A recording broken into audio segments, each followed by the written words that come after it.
They're losing a lot of young adults to the heroin overdose, and it got me thinking about the grassroots organizations that are springing up and coming about all over our country. You know, FIST came out of a necessity, in my opinion.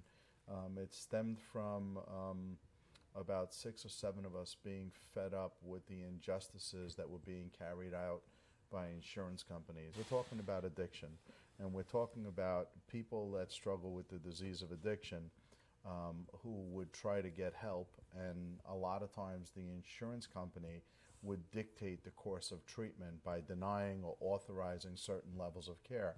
The problem is, and I can tell you that in my career, I've probably treated about 1,000 patients. And I can count on my hands how many people in my career I've seen overdose to alcohol.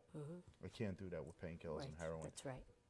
The idea to tell them to fail an outpatient first and then maybe you'll meet criteria, failing can and often does turn into death. And what started happening was the families that were losing their kids were angry and they were hurt and they wanted to turn that into action. We were trying to get the same thing that they passed in Pennsylvania called PA Act 106, which pretty much says that if you go to a doctor, a psychiatrist, a treatment professional, and if they go ahead and make the evaluation and they determine that this is what you need, they give you a script. As long as you go to a detox that's in network with your provider, they were required to pay. That's right.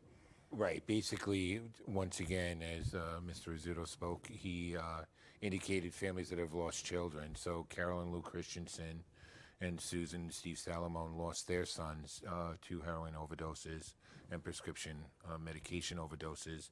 And once again, that anger was fueled into action and basically started drug crisis in our backyard. You know, it's a multi-pronged approach.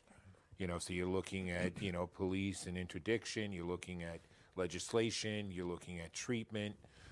But primarily, I think the grassroots organizations follow and function as a conduit to help navigate all of those prongs. So today, the face of heroin has changed, and I think some of the most dangerous words that a family can say or that a community can say, not here. That's right.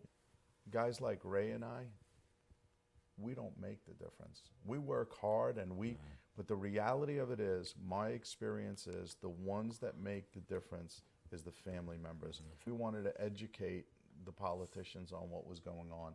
Barriers to treatment, the amount of people that we're losing and the barriers and what we're seeing as part of the problem, and insurance being one of them. The senator said, well, you know, they have their protocols.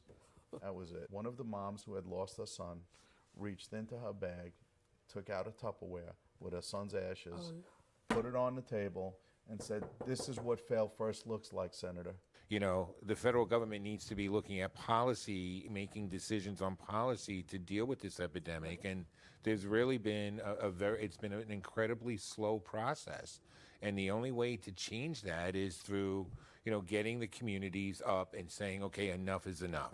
FIST came about like this, right? Individually, our fingers are weak. Right. When we bring them together, in unity, there's strength. And that's the concept behind what we do.